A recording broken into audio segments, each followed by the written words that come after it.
আসসালামু আলাইকুম। আজকে আমরা 2026 সালের সৈনিক লিখিত পরীক্ষার প্রস্তুতির জন্য 5টি গুরুত্বপূর্ণ অঙ্ক সমাধান করব।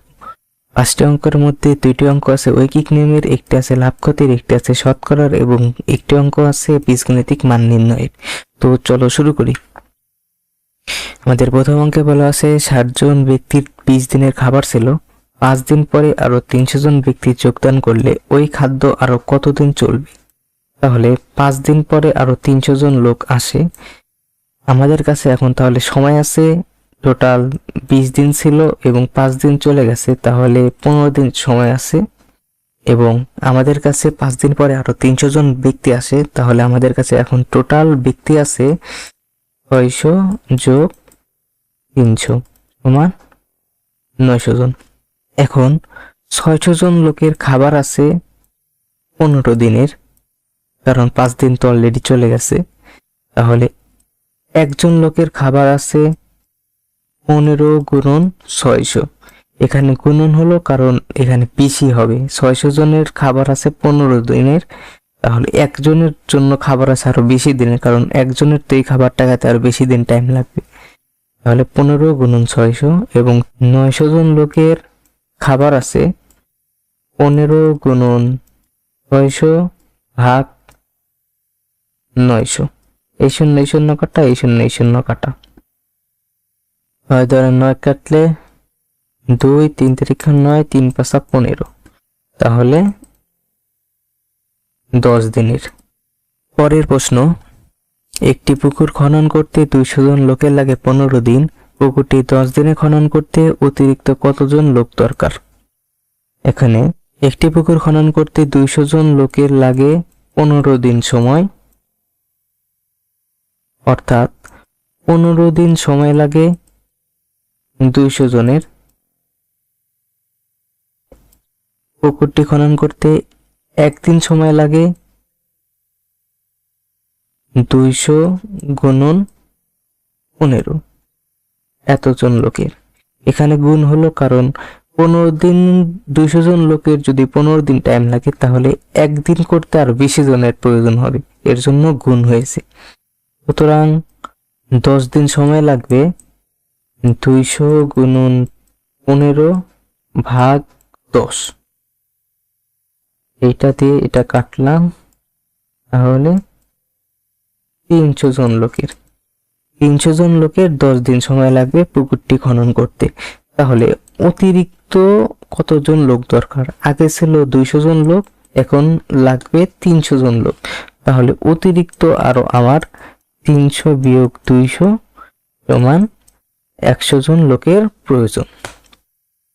আচ্ছা, তোমরা যারা বাংলাদেশ সেনাবাহিনীর সৈনিক লিখিত পরীক্ষার প্রস্তুতি নিতে চাও, তারা আমি সৈনিক হব এই বইটি সংগ্রহ করতে পারো। এটা বাংলা, ইংরেজি, গণিত, সাধারণ জ্ঞান, বুদ্ধিমত্তার উপরে গুরুত্বপূর্ণ শর্টকাট সাজেশন দেওয়া আছে, যেগুলো প্রশ্নে কমন আসবে। বইটি নিতে এই নিচে দেওয়া হোয়াটসঅ্যাপ নাম্বারটিতে মেসেজ করো। পরের প্রশ্ন, একটি দ্রব্য 25 টাকায় ক্রয় করে 20 টাকায় বিক্রয় করলে শতকরা কত লাভ বা ক্ষতি হলো? এখানে 25 টাকায় ক্রয় করে 20 টাকায় বিক্রি করেছে, অর্থাৎ এখানে আর অলরেডি 5 টাকা ক্ষতি হয়ে গেছে। যখন প্রশ্নে বলা আছে শতকরা কত লাভ ক্ষতি বা শতকরা কত এরকম কিছু বলে, এর মানে হচ্ছে 100তে সেটা কত। কেউ যদি বলে শতকরা 5%, অর্থাৎ 100তে 5, এটাকে বলে শতকরা। এখানে তার 25 টাকাতে ক্ষতি হয়েছে 5 টাকা, তার 25 টাকা কাছে ছিল, সেখানে 5 টাকার ক্ষতি হয়ে গেছে, অর্থাৎ 25 টাকায় ক্ষতি হয় 5 টাকা। তাহলে 1 টাকায় ক্ষতি হয় কম টাকা ক্ষতি হবে। 25 টাকায় 5 টাকা ক্ষতি হয়েছে, তাহলে তার কাছে 1 টাকা থাকলে আর কম টাকা ক্ষতি হবে। 5 ভাগ 25, এর জন্য ভাগ বসেছে 5 টাকা। 5 ভাগ 25 টাকা, তাহলে 100 টাকায় তার কত ক্ষতি হয়? 5 ভাগ 25 গুণন 100, তাহলে 20 টাকা। এখানে 100 টাকায় তার 20 টাকা ক্ষতি হয়, অর্থাৎ তার শতকরা ক্ষতি হয় 20 টাকা। এখানে বলছে শতকরা কত ক্ষতি হয়, তাহলে এখানে উত্তরটি হচ্ছে শতকরা 20 টাকা তার ক্ষতি হয়। 20 টাকা তার ক্ষতি হয়, এটা বলা যায়, বা তার শতকরা ক্ষতি 20%, এটাও বলা যায়। পরের প্রশ্ন, কোন স্কুলে 60 জন ছাত্রের মধ্যে 42 জন ফেল করলে পাশের হার কত? এখানে 7 জন ছাত্রের মধ্যে ফেল করেছে 42 জন, তাহলে পাশের হার কত? তাহলে 60 জন লোকে পাস করেছে কতজন?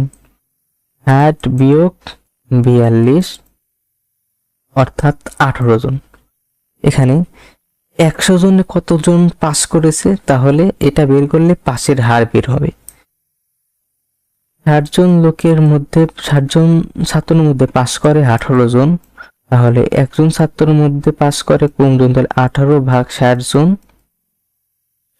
তাহলে 100 জন ছাত্রের মধ্যে পাস করে 18 ভাগ 60 গুণন 100, এই শূন্য কাটা 3 6 18, মানে 30 জন। 100 জনে 30 জন পাস করে, তাহলে এর শতকরা পাশের হার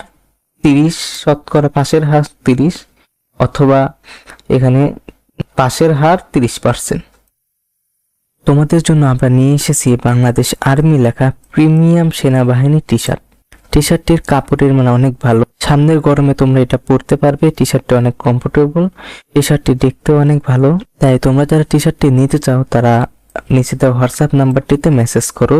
টি শার্টটির স্টক খুবই সীমিত, আমাদের কাছে অলরেডি অনেকজন অর্ডার দিয়ে ফেলেছে, তাই যারা নিতে চাও তারা দ্রুত মেসেজ করো। পরের প্রশ্ন, a + b = 5 এবং a - b 3 হলে ab এর মান কত? আমরা জানি 4ab এর সূত্র হচ্ছে a + b² - a - b²। এখানে a + b এর মান দেওয়া আছে 5, তাহলে 5² - a - b এর মান দেওয়া আছে 3 স্কয়ার, তাহলে 5 × 5 = 25 - 3 × 3 = 9, এর উত্তর হচ্ছে 16। তাহলে 4ab এর মান 16, তাহলে ab এর মান 16 ভাগ 4 = 4।